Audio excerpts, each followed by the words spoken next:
Bien, el día de hoy vamos a hacer el tema 4 de semiología de cabeza y cuello. Bien, en este caso nosotros vamos a tener que iniciar por la exploración de la cabeza. Para eso nosotros tenemos que tener en cuenta eh, la primera estructura, lo que es el cráneo, ¿verdad? El cráneo es una superficie ósea que va a recubrir, en este caso, o va a conformar parte de toda la cabeza, ¿no? En la cual, según los pasos semiológicos, vamos a tener en cuenta el primer paso, que es la inspección, ¿no? A través de la inspección nosotros vamos a determinar cómo se encuentra el cráneo, ¿verdad?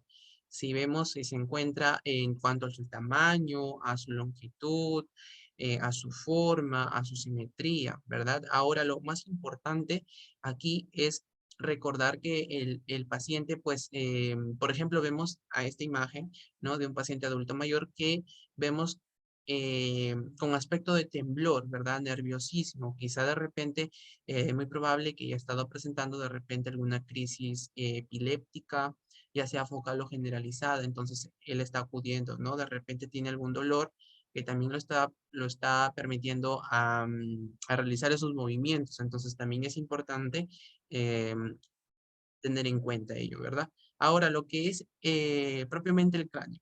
El cráneo encontramos en cuanto a su forma, para nosotros determinar su simetría, si tiene o qué características, ¿no? Vemos un paciente con un cráneo mesocéfalo o mesocéfalo. ¿Qué quiere decir esto o el término mesocéfalo mesocéfalo?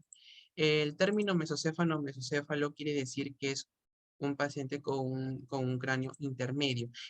¿Qué quiere decir? Que generalmente va a tener partes iguales, ¿no? La forma es de que tanto derecha o izquierda va a tener, ambos hemisferios van a contener las mismas partes iguales.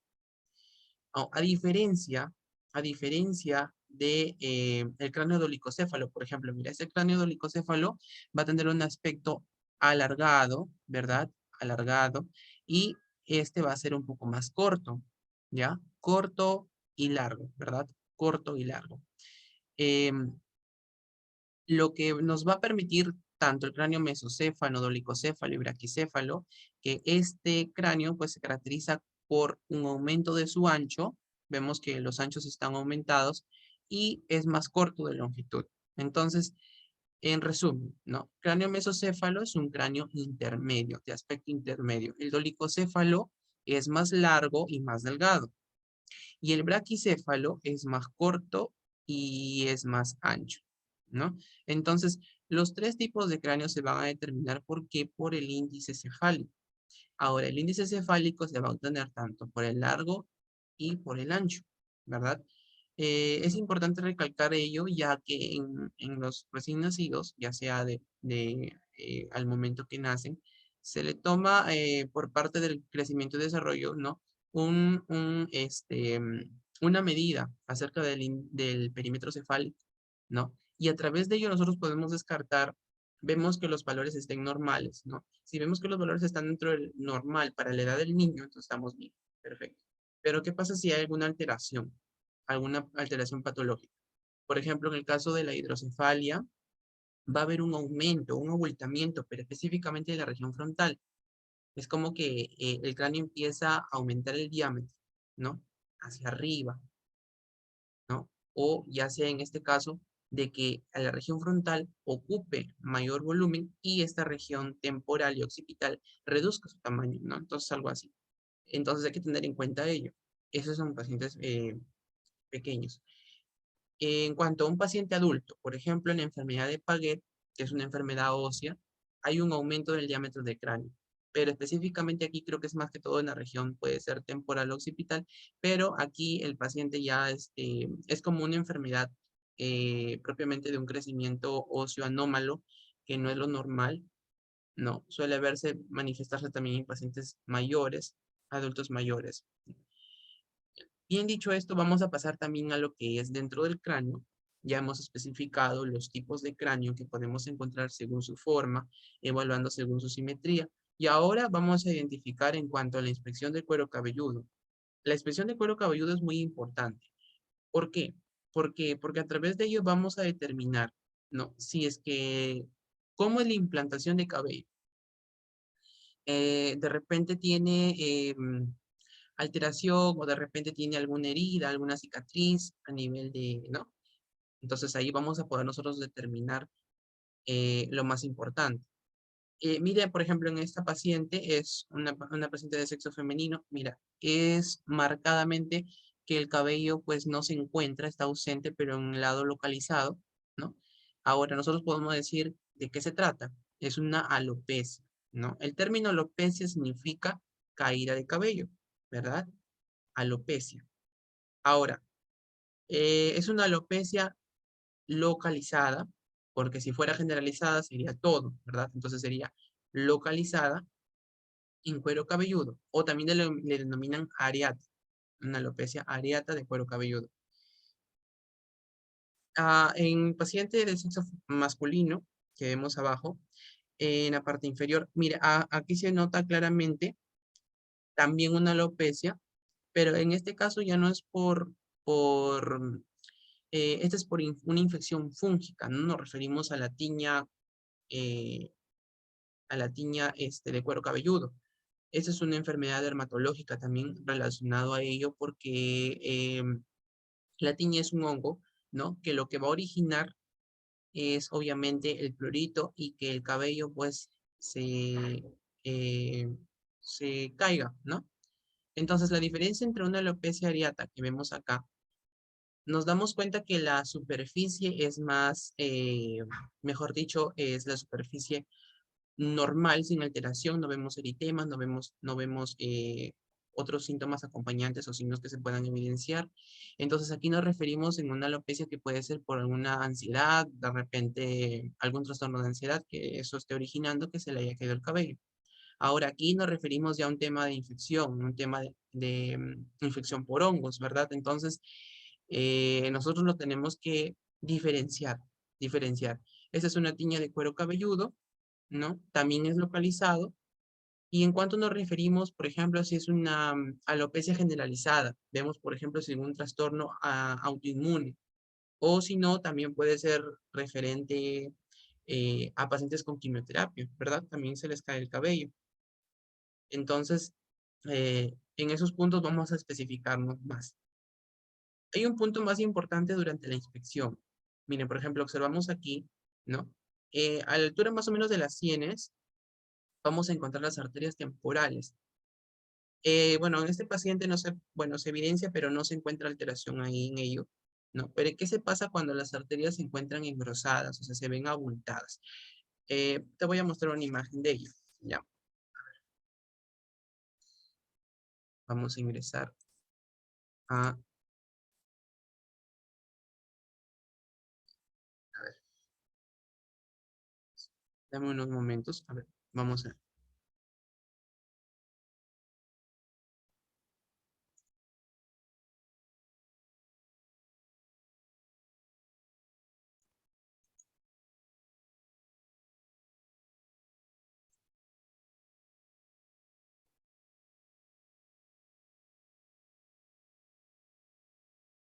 mira, es algo así, mira, a ver, ahorita te lo voy a proyectar,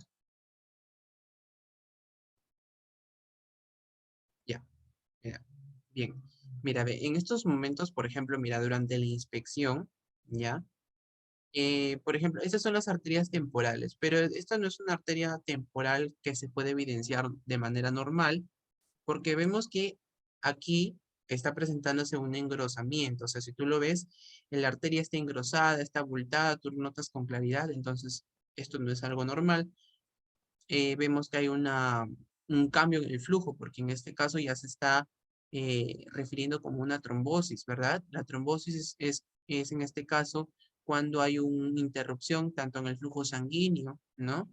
En la misma arteria, que no está permitiendo que el paso de sangre pues confluya de manera adecuada, ¿no? Nosotros bien sabemos que el flujo de la sangre es laminar, ¿verdad? Lo normal. Ahora, si en una probable trombosis, como vemos en esta imagen, el flujo ya puede hacerse turbulento, o sea, no está pasando adecuadamente el flujo sanguíneo. Entonces, en esos pacientes, pues nosotros podemos determinar que pueden verse también unilateral, o sea, en un solo lado, o en ambos lados, también en bilateral. Y es que en esos pacientes suelen verse o suele manifestarse por una probable artritis de Horta. Esta artritis de Horton es característico, por ejemplo, que puedan encontrarse en pacientes adultos mayores. Es una enfermedad que generalmente también suele ocluir generalmente también tanto a lo que es el paso también del flujo sanguíneo, como también lo que es cerca de lo que es la estructura, que es la arteria, ¿verdad? Entonces eso es importante relacionarlo en la inspección. Ya vamos a hablar también en la palpación de ello. También hay un punto importante, ya vamos a ver cómo vas a realizar la palpación, ¿verdad? Ahora, en la palpación. Generalmente para la palpación se va a ubicar, o en este caso seleccionarse los 3 dedos medios de cada mano. O sea, el dedo índice, dedo medio y dedo anular. Los 3 dedos, como vemos acá en la imagen. Estos se van a ubicar casi cerca, ¿no? A la altura o en la parte superior del pabellón auricular, generalmente en la parte, ¿no? Lo que es la parte temporo casi parietal. Ahora, es acá donde nosotros vemos que están, bueno, cerca a las sienes, ¿no?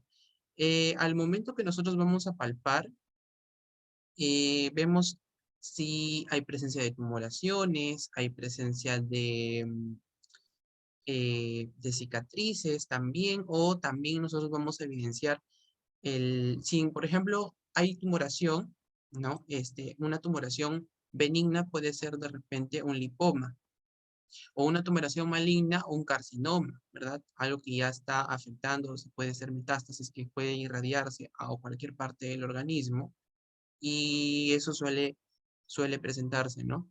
Ahora, en cuanto a lo que es la artritis de Horton, regresando al tema que estábamos hablando hace poco, es claro que hay una hiperestesia cutánea. ¿A qué me refiero con una hiperestesia cutánea? Quiere decir que hay un aumento del umbral del dolor. Eso quiere decir que esta hiperestesia se está haciendo muy notoria. O sea, tú palpas en este lugar y ves a la arteria abultada engrosada, entonces el paciente va a sentir mucho dolor porque es un dolor que no se puede tolerar así nomás. Eh, y es importante de que tenemos al momento de la palpación tener en cuenta. Ahora, en cuanto a ello, también el pulso arterial, como ya te mencionaba, pues solamente puede estar ausente también en esos casos patológicos. Y también en cuanto a la percusión, ¿no? La percusión es un siguiente paso.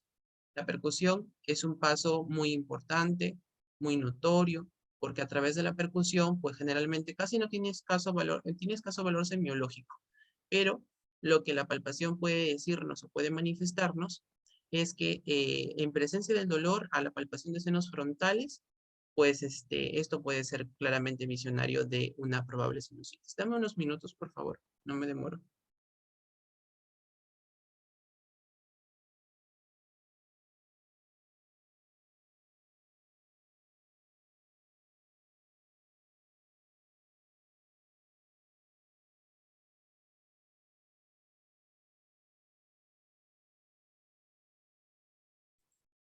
Ya, ahora sí.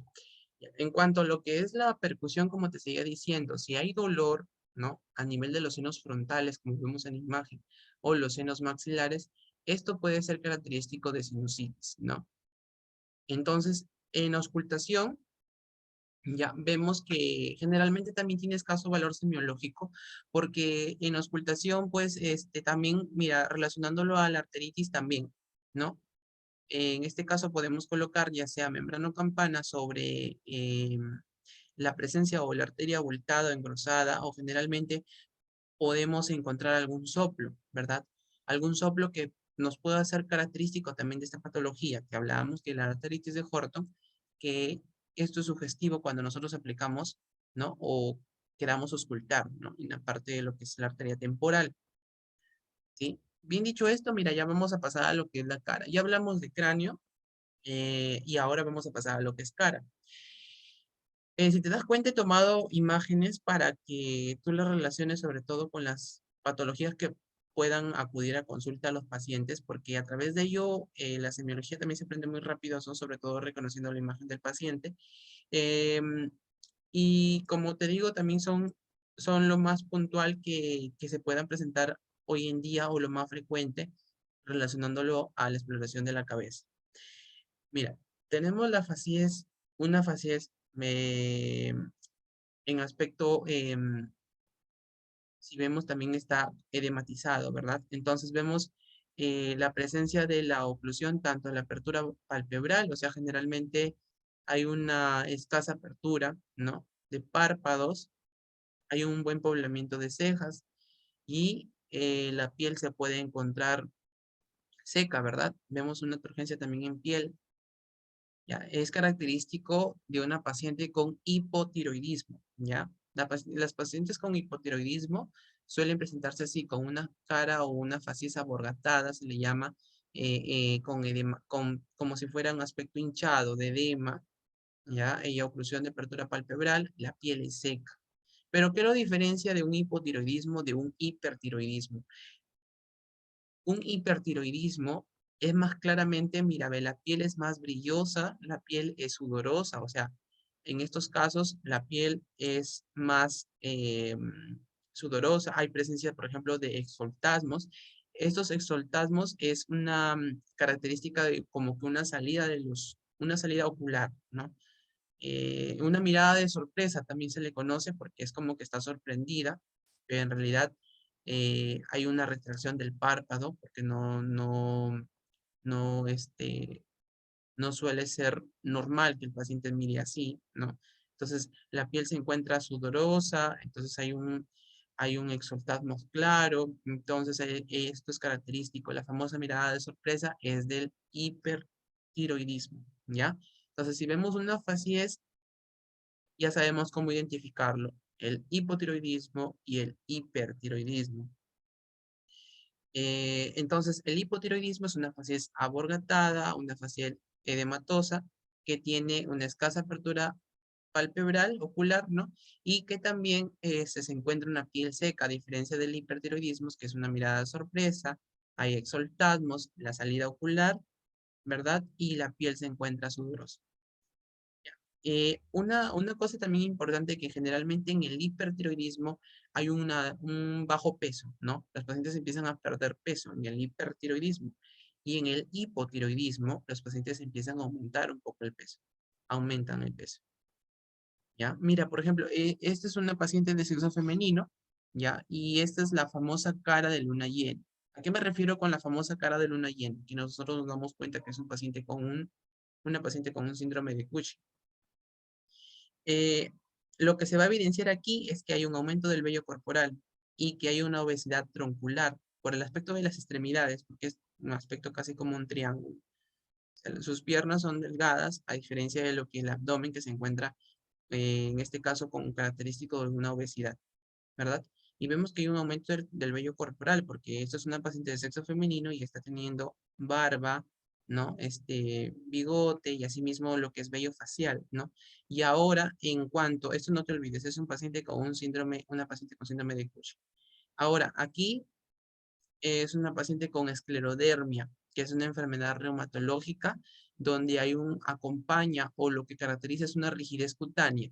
¿Qué quiere decir rigidez cutánea? Es donde va a haber un endurecimiento de la piel. O sea, tú vas a palpar la piel, ¿no? Y inspeccionas y palpas y la vas a notar dura, de una manera rígida, mejor dicho, ¿no? Es como que estuviera tensionado el aspecto cutáneo, ¿no?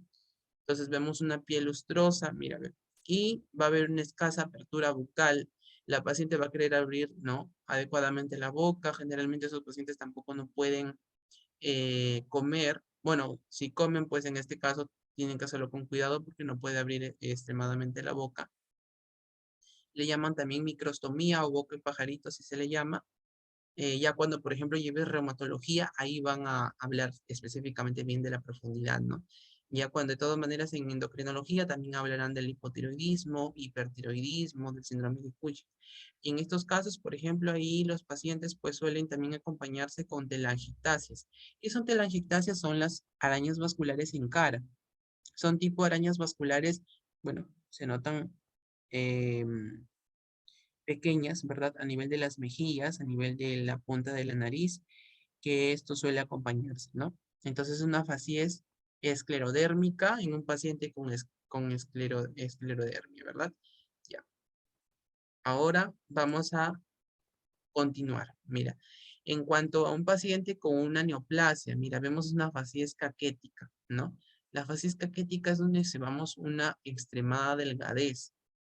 Mira, si bien es cierto, hay hundimiento ocular, prominencia de los arcos cigomáticos y también de las fosas supraclaviculares, ¿no? Hay una extremada delgadez, claramente que ese es un paciente, por ejemplo, con una neoplasia de esófago. Generalmente en la neoplasia de esófago tienen disfagia, ¿no? No pueden generalmente comer, eh, y muchas veces también suelen perder peso, ¿no? Y en el cáncer, por ejemplo, si nosotros nos referimos a cáncer, en el cáncer, pues los pacientes se acuden, tienen hace un mes y ya tienen una pérdida ponderal aproximadamente de 10 a 15 kilos para arriba. O sea, bajan extremadamente de peso que a nosotros nos hacen decir y decir no, entonces es una probable neoplasia. Entonces, generalmente, y como dijo el oncólogo que me enseñó en la universidad, el doctor Jorge, nos dijo, ¿no? Generalmente los pacientes cuando acuden a consulta, muchas veces suelen acudir ya en estadios avanzados. ¿Por qué? Porque el cáncer suelen ser asintomáticos, no tienen un control debido y después ya suelen acudir, ¿no? Y hay un estadiaje y en este caso se evidencian según la estadística, pues en los estadios muy avanzados, ¿no? En estadios muy avanzados, que eso hace delimitar que muchas personas también han fallecido por esta también enfermedad. Y es que así es la neoplasia, ¿no? Es silenciosa, ¿no? Pero muchas veces también va matando, matando, matando. A veces cuando ya tiene las características o los síntomas, es donde ya el cáncer avanzó. Y es por ello que se recomienda que se hagan también un control médico, también tengan las precauciones debidas al momento de, ¿no? Por ejemplo, mira, si nos referimos a una neoplasia de mama, ¿no? Según la regla, ¿no? O decir así, ahí tenemos que tener en cuenta, por ejemplo, si una paciente pasado los 40 años o de 40 años para arriba, ya debe hacerse una mamografía, ¿no? ¿Para qué? Para contrarrestar la incidencia de esta enfermedad. Como medida preventiva, toda mujer, por ejemplo, ya sea en el Perú, según la norma técnica también, podemos decir que toda paciente, mujer de mayores de 40 años, ya deben hacerse una mamografía porque a través de la mamografía nosotros vamos a determinar si hay presencia de nódulos, tumores, masas. Aparte que la inspección va a ayudar mucho, ¿no? La palpación también debe hacer una exploración, ¿no? Sobre todo concientizar a la población, sobre todo femenina, que durante pasada esa edad se debe autoexplorar, ¿no? Palparse, tocarse, porque a veces los nódulos o estos crecimientos, estas masas suelen ser muy pequeñitas, que en el momento quizá de repente no se pueda notar en una mamografía, pero sí de repente palpando, ¿no? Palpando, palpando, de repente ya uno pueda darse, ¿no? Cuenta de ello. Entonces, por ello es muy importante la palpación y la inspección en el momento también de neoplasias. Por ejemplo, si es una mujer nos referimos, por ejemplo, para la prevención de la neoplasia de cervix, ¿no? De que es de cuello uterino, y ahí se tiene que recalcar, ¿no? Toda persona o toda dama que ya inició su edad activa de vida sexual, tiene que ya realizarse un Papá Nicolau. ¿Por qué? Porque a través del Papá Nicolau se puede determinar, ¿no? Si es que la paciente está presentando de repente o presenta algún antecedente o acerca de una neoplasia de cuello uterino. También para lo que es porque debido al virus del papiloma humano, ¿no? Este virus del papiloma humano generalmente es lo más habitual, es que este virus suele ser el causante de mayor incidencia del cáncer de cervix en el Perú, a nivel mundial, y recordar que pues al momento que este virus del papiloma humano se encuentra en lo que es el cuello uterino, pues va a permitir que se disemine rápidamente. Y ojo, que no solamente va a atacar a útero, sino puede hacer metástasis. Entonces, ahí esos puntos claves hay que tenerlos en cuenta, ¿no? Entonces, si vemos que la paciente ya inició su vida sexual activa, se recomienda que haga Papá Nicolau pasado de repente con un control ya sea anual, ¿no? con la finalidad de evitar, ¿no?, la progresión de la enfermedad, de que esta enfermedad o esta neoplasia avance, ¿no? Avance. Y ojo que también hay un cronograma de vacunación para las niñas específicamente de 9 a 13 años de edad, que también ya está aplicado por el MINSA, ¿no? Y es contra la prevención del virus del papiloma humano. Entonces, de esa manera, la vacuna va a prevenir en un 70%, no digamos del todo, porque es característico así similar como la vacuna de COVID, ¿no? Que generalmente hay pacientes que están vacunados y que les ha originado la enfermedad. Entonces algunos dirán, no, pero si yo me he puesto la vacuna, ¿por qué yo tengo COVID? Entonces, he ahí el sistema, ¿no? Que la vacuna va a proteger, va a inmunizar, pero en este caso, del virus del papiloma humano, en un 70%, no en un 100%, por ello hay que tener en cuenta, ¿no? Entonces, una vez realizada la vida sexual activa de la paciente, entonces ahí tiene que llevar un control de un Papa Nicolau para determinar si es que descartar la presencia tanto de la infección, de repente está presentando también esta neoplasia y no sabe, porque como a veces muchos pacientes son asintomáticos, ¿no? Y asintomáticas que generalmente no se dan cuenta en el momento, pero pasado, por ejemplo, ya unos 2 meses, 3 meses, ya acuden, hay síntomas. Entonces, cuando vemos el estadiaje, de repente le determinan a través de un estudio de biopsia, ¿no? Histopatológico. Entonces ya se determina y dicen, no, bueno, ya el cáncer avanzó, está en un estadio avanzado. ¿Entiendes? Entonces, en esos puntos hay que tenerlos en cuenta y bien en cuenta, porque y es donde la neoplasia, pues el cáncer ha estado llevando muchas vidas, ha incrementado la mortalidad, ¿no? Y entonces, mira, sabiendo que dentro de todas las neoplasias, la neoplasia que tiene más mortalidad hasta ahorita en el Perú, en el mundo, en incidencia, es el cáncer de pulmón. El cáncer de pulmón tiene una incidencia sobre todo muy alta, ¿no? ¿Quiénes sufren de cáncer de pulmón? Los pacientes que fuman. El tabaquismo es letal, ¿no? Pero para esto ya hay antecedentes, ¿no? De repente, no sé, 10 cajetillas diarias de cigarro, 20, 30 cajetillas. Entonces, eso hace que también aumente la probabilidad. Primero, el pulmón no va a desarrollar de frente cáncer, ¿no? Hay estadios. Primero, de repente, se sufre una fibrosis. eh, Luego de la fibrosis se hace una enfermedad pulmonar obstructiva, crónica, el EPOC, ¿no?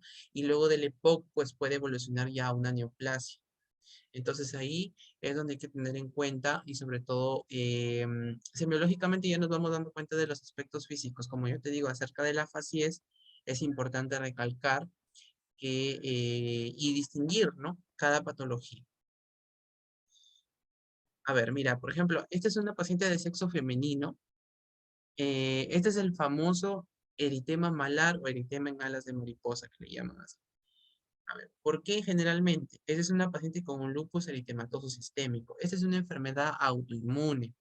Mira, generalmente se da en el sexo femenino con mayor frecuencia, pero este eritema malar, mira, date cuenta que cubre mejillas, el dorso de la nariz, ¿no? Y suele presentarse mayormente en sexo femenino. Ahora, pero la enfermedad del lupus eritematoso sistémico es una enfermedad muy penosa, yo lo considero así también porque también tiene un compromiso de órganos, ¿no?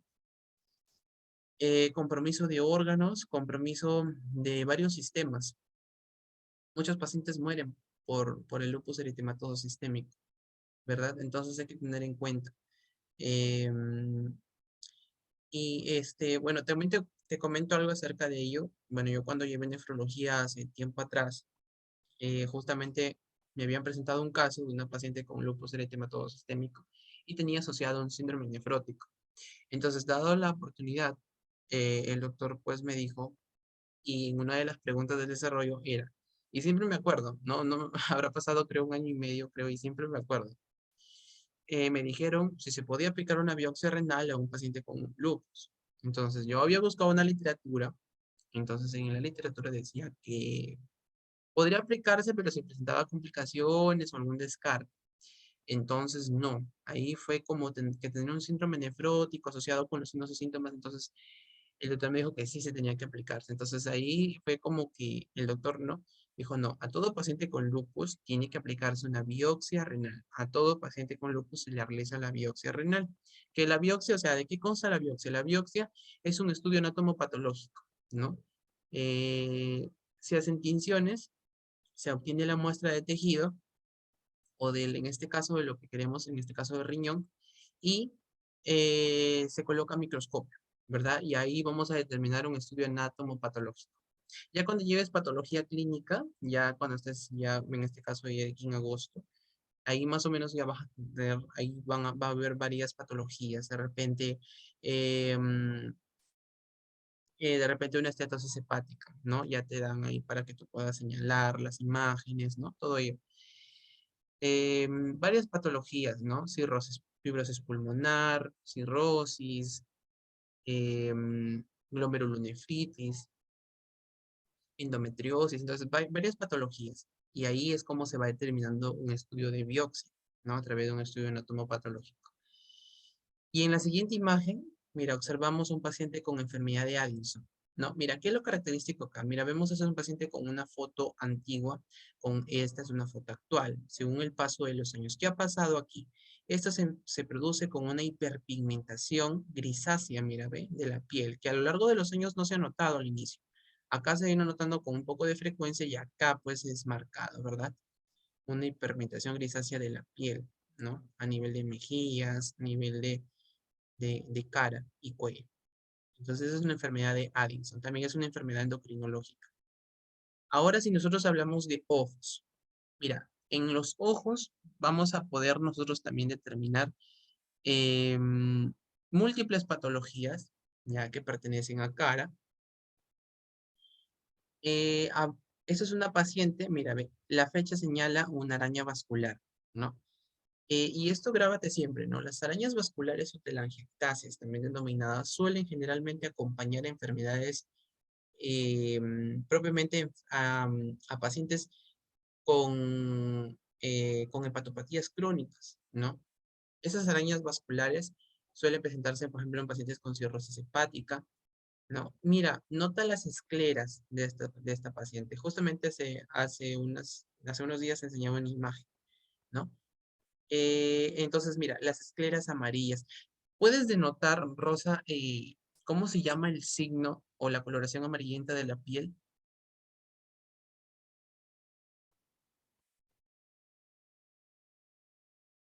Rosa,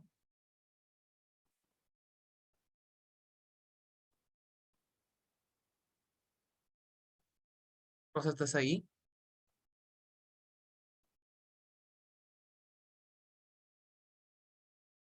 Hola.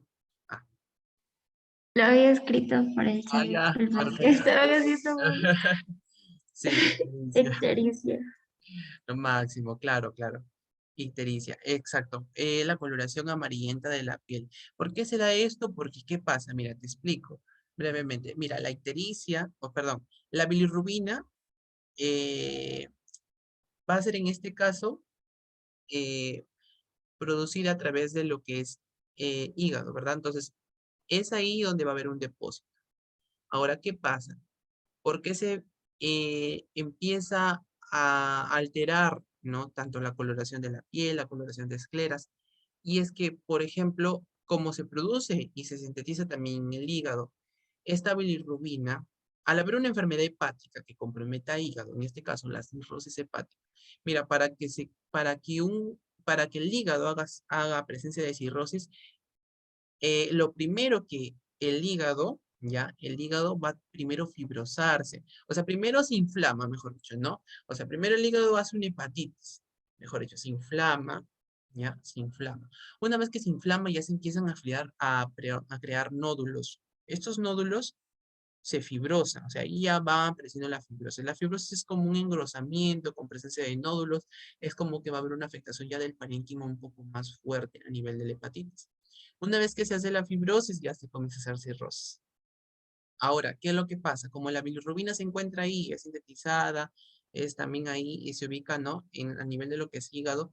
Entonces, al haber una afectación de esta cirrosis hepática, se empiezan a alterar también los valores de la bilirrubina. Pero como bien sabemos, tenemos la bilirrubina conjugada y la no conjugada. ¿Por qué le dicen conjugada? Porque la conjugada es la que depende del hígado, ¿verdad? O sea, está ahí.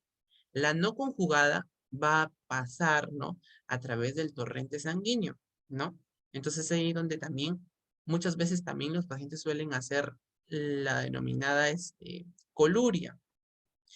Coluria también a nivel renal porque se va a excretar, ¿no? Lo que es la coluria es tiene este, mm, un aspecto como tipo un café, algo así, oscuro. Son orinas oscuras, que es la coluria. Eso también se da, por ejemplo, en pacientes con obstrucción, ¿no? A nivel de las vías intrahepáticas. Entonces, también vemos que se presenta también a nivel del flujo sanguíneo, o sea, en el flujo sanguíneo tenemos la bilirrubina no conjugada. Esta se encuentra siempre a nivel de sangre. Y la conjugada, esta sí se va a encontrar, ¿no? Tenemos a nivel de lo que siga, ¿verdad? Entonces, ¿qué es lo que pasa? Hay un aumento de estos valores, que esto lo que hace es que se genere una hiperbilirrubinemia, pero en este caso es la conjugada, hiperbilirrubinemia conjugada. La no conjugada generalmente también, muchas veces también suelen verse o evidenciarse a través de, ya sea a través de un hemograma o también, como te digo, a través de la excreción renal como una probable coluria, ¿no? Una probable coluria. Entonces, he ahí la diferencia. Pero, ¿qué es lo que pasa? Pero la conjugada y la no conjugada también, las dos presentan lo que son las arañas vasculares también. Sí, mira, lo que es la araña vascular generalmente acompaña a todo paciente con enfermedad hepática. O sea, mejor Ah, dicho, a pacientes, por ejemplo, con cirrosis, con hepatitis, todo lo que tenga que ver con el hígado. De repente neoplasia en hígado, ¿no? Y ujú. sobre todo los pacientes, por ejemplo, con cirrosis, suelen tenerse más que todo estas arañas vasculares, ¿no? También muchas veces también hay eritema palmar, hay, ¿no? Acompañan otras sintomatologías que también están ahí, ¿no? Presentes. Entonces, sino que la manera que de la conjugada y no conjugada, que la conjugada va a ser referentemente a hígado y la no conjugada pues se encuentra también a nivel de torrente sanguíneo, mejor dicho así. Ya, más claro, gracias. Ujú. No te preocupes, Rosa. Entonces, mira, ve. Entonces, he ahí donde vamos comentando ello, ¿no? Y es importante también recalcarlo, porque generalmente ya cuando vemos ello, decimos, ah, no, probable ictericia, ¿no? Entonces, ¿qué se le puede, eh, por ejemplo, vemos si le determinamos un hemograma, ¿no? De repente, por la infección que pueda tener, pueda notar una leucocitosis, porque mira, te cuento que los glóbulos blancos son las defensas de nuestro organismo, ¿verdad? Si estos glóbulos blancos empiezan, ¿qué se hacen? Se empiezan a replicar, replican, se replican, se replican, se hacen en variedad, ¿verdad? Entonces, ¿qué observamos? Los leucocitos elevados. Vemos, los glóbulos blancos se han replicado para esta infección que está continuando el paciente para poder protegerlo. Ahora, si determinamos enzimas hepáticas que son transaminasas, estas van a estar también elevadas. No sé, sobre todo si un daño hepático es fijo y hecho que están elevadas. Las bilirrubinas ni qué decir porque hay ictericias están elevadas. ¿No? Entonces, ahí en esos puntos tenemos que notarlo claramente, ¿no? Podemos encontrar bilirrubina directa, bilirrubina indirecta, la total. Ya, generalmente también se utilizan también las tres, ¿no? Para ver los valores. Cada uno tiene un valor diferente. Ahora, por ejemplo, si hay presencia de lo que es una colestasis, que puede ser esta intra o extrahepática, sea también en las vías hepáticas o no extrahepáticas. Ahí también, por ejemplo, lo que se eleva es la GGTP y la fosfatasa alcalina. Estos son dos patrones importantes de colestasis. Ya cuando lleves gastroenterología, ahí más o menos vas a asociar. La GGTP con la FA, que es la fosfatasa alcalina, son claro indicio y son patognomónicas casi de la colestasis. Es un patrón colestásico, nos decían, me acuerdo una gastroenteróloga que nos enseñó que cuando se elevaba la GGTP, que es la gamma glutamiltranspeptidasa, con la fosfatasa alcalina, valores elevadamente altos, ¿no? Ya los pacientes acudían con ictericia y todo ello, ¿no? Determinaban examen de GGTP y fosfatasa alcalina, ya determinaban un patrón colestásico. Entonces ahí esos puntos son importantes para recalcarlo, ¿no? Mira, ve, aquí en este paciente observamos una circulación en esclera generalmente que suele verse circulación papilar, sobre todo, ¿no? En esclera, ¿no? No hay equimosis, no hay hiperemia, porque la hiperemia, como su nombre lo dice, es como un acúmulo, ¿verdad? Hiperemia conjuntival, es el enrojecimiento, ¿no? Pero en estos casos solamente hay circulación papilar. Bueno, mira, este es un paciente, no te vayas a olvidar esta imagen, ya más o menos te digo porque puede estar en el post-test. Ya, mira, ve, esta imagen y estos son los claros ante el asma. Son bolsitas, ¿ya? Son bolsitas que se forman a nivel del párpado a nivel superior. Estas bolsitas de colesterol son dadas por depósitos. Generalmente pacientes con hipercolesterolemia, o sea, con el colesterol elevado o alguna enfermedad metabólica suelen estar acompañado de ellos, ¿no? Siempre se encuentran a nivel del párpado superior, ¿ya? Párpados superiores, santelasmas, pacientes con hipercolesterolemia, colesterol elevado, ¿no? Generalmente a estos pacientes se le determina un perfil lipídico total, porque ¿qué pasa?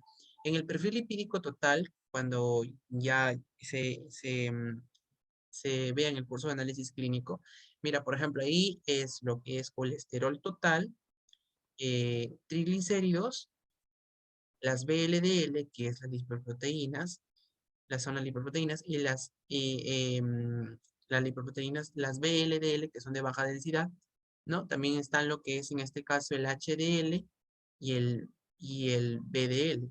Ahora, ¿qué es lo que pasa? En el HDL es conocido como el colesterol bueno. Quiere decir que mientras más HDL tenga el paciente, más beneficioso va a ser. El VLDL es el colesterol malo, que le llaman. Entonces, si el paciente tiene más VLDL, yo voy a sospechar de que está presentando alguna alteración propiamente metabólica, el colesterol total de repente se encuentra elevado. Entonces, ahí esos puntos hay que determinarlos. Mira, lo voy a indagar ahora mira, acerca de lo que es el colesterol o el perfil lipídico, mejor dicho, ya para que más o menos vayas viendo y relacionándolo. Mira, el perfil lipídico. Y también te paso el perfil hepático, ¿ya? Para que más o menos vayas relacionándolo con los. Ya cuando lleves análisis clínico, generalmente esto va a ser como el pan de cada día porque ahí, ahí te lo recalcan con más firmeza.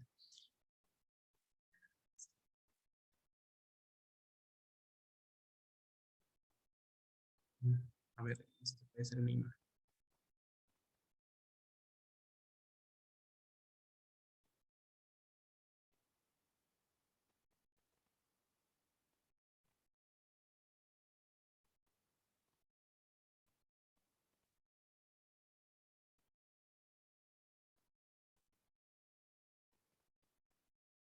Rosa, ¿me puedes escuchar? ¿Sí? ¿Me escuchas?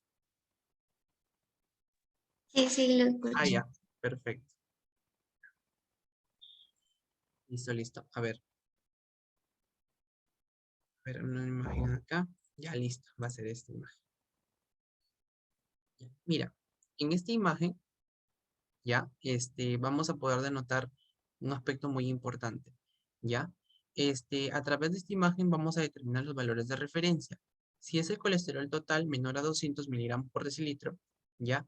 Es el valor importante. ¿Qué pasa si el paciente tiene un valor más del 200 miligramos por decilitro? Entonces ahí ya sospechamos que tiene un colesterol elevado, o sea, una hipercolesterolemia, ¿ya? Un HDL de 30 a 85 miligramos por decilitro, ¿no? Y sobre todo, por ejemplo, si vemos que se presenta en cuanto a lo que es una VLDL, este es el colesterol bueno que te decía, ¿no? Este es el colesterol bueno. Ahora, el VLDL, que es las lipoproteínas de baja densidad, se pueden determinar de 0,40 miligramos por decilitro, ¿ya? El LDL es el colesterol malo.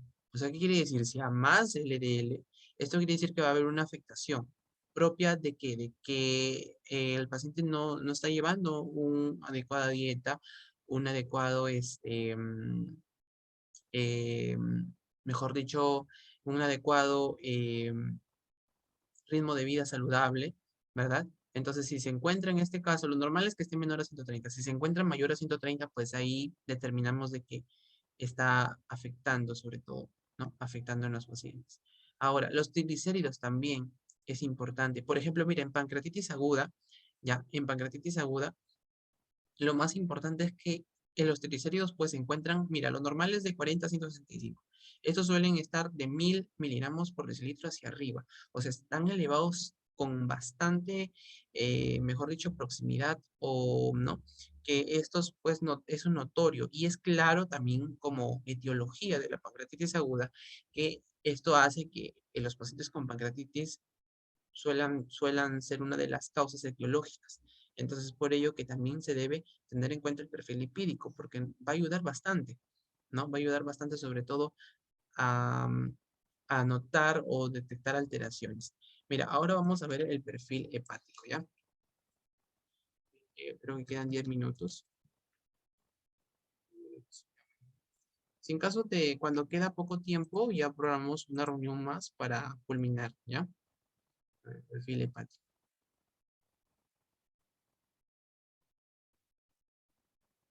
Perfecto, mira, este sería muy bueno. Ya, mira, el perfil hepático, ¿sí logras ver la imagen?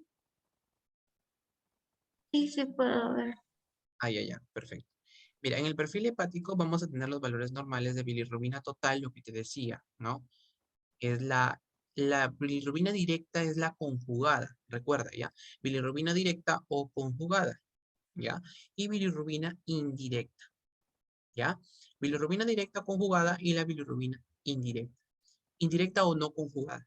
¿Ya? La total oscila de 0.3 a 1 miligramo por decilitro. ¿Qué pasa si el paciente presenta, por ejemplo, 3 miligramos por decilitro?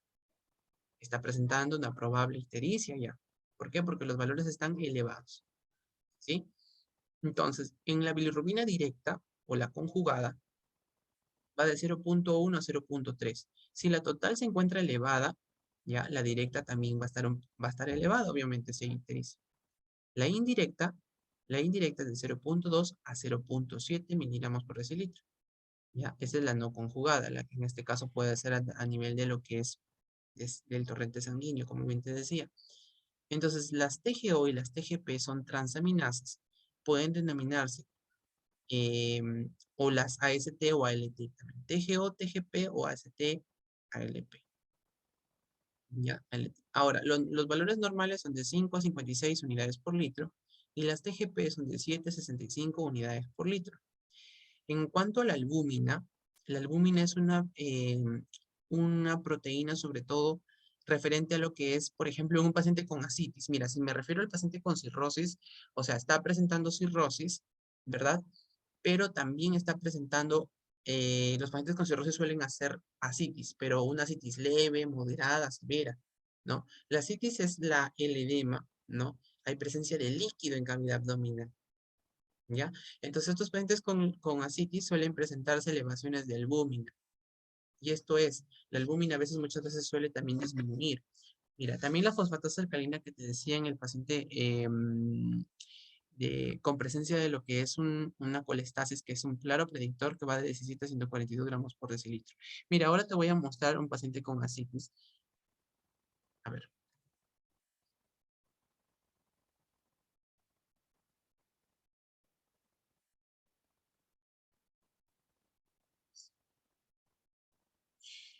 Mira, por ejemplo, esto es clarísimo de cirrosis. Clarísimo. Ya, mira, es un abdomen embatraciano, le llaman, o un abdomen generalmente, ¿no? ¿Por qué? Porque hay un abultamiento, sobre todo, ¿no? A nivel de cavidad abdominal. Es la presencia de este líquido que está invadiendo, ¿no? Dentro de la cirrosis hay fases, ¿no? Entonces, es ahí donde se encuentra. Por ejemplo, en estos aspectos, pues podemos encontrar un aspecto mate, ¿no? A nivel de superficie abdominal. Y esto, mira, vemos acá, ¿no? Circulación colateral, ¿no? Claramente, tanto circulación hepática, esplénica, pues vemos presencia de circulación colateral claramente que se nota y se evidencia. Y estos pacientes, como dijo la gastroenteróloga que me enseñaba, pues A veces cuando hay una asitis demasiado severa, tiene que haber una extracción de este líquido. Entonces, nos decía, ¿no? Si ustedes hacen la paracentesis, que se hace para la extracción de la asitis, ustedes hacen la paracentesis, extraen el líquido, pero repongan albúmina. Porque me acuerdo que nos hacía una memotecnia muy graciosa, por así decirlo. Extraen asitis, reponen albúmina porque si no el paciente se va y se les va de verdad. Entonces, ¿por qué? Porque la albúmina, como ya te decía, lo que va a originar es como que una proteína o va a fortalecer, ¿no? Sobre todo a un paciente, sobre todo con cirrosis. Extraemos de la citis y repongamos albúmina, porque obviamente la albúmina en sangre pues va a estar disminuida. Y si nosotros vamos a extraer el líquido y no reponemos albúmina, pues el paciente fallece. Entonces extraemos asitis, hacemos la paracentesis, extraemos asitis y reponemos albúmina. Ahí solo así vamos a mantener un control de la enfermedad, ¿no? Entonces eso es una asitis.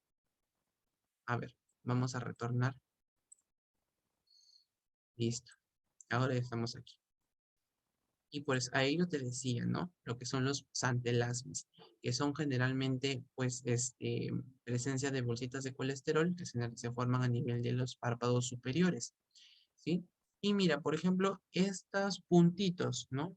Que son lesiones petequiales, ¿no? Es un punteado petequial. Esto es claro, por ejemplo, de un paciente con una endocarditis, ya sea infecciosa por de repente una Streptococcus viridans, ¿no? He originado que se haya inflamado el endocardio, ¿verdad? ¿No? Como bien sabemos, periendo, ¿no? Pericardio, miocardio y endocardio. Entonces hay una endocarditis, ¿ya? Sea debido por una infección, ¿ya? Entonces es ahí donde vamos a relatar ello, ¿ya? Y eso es a nivel de ojos.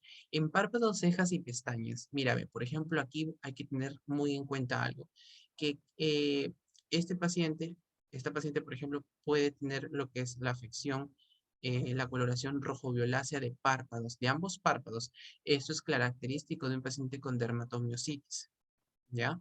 Eso también una enfermedad reumatológica que pertenecen a las miopatías inflamatorias idiopáticas. Mira, vamos a cortar el enlace, Rosa, ¿te parece? Y voy a crear otro y te envío para que vuelvas a ingresar, ¿sí? Porque ya queda poco tiempo. Sí, está bien. Ujú. Ya, genial, Rosa. Entonces ahora corto el enlace.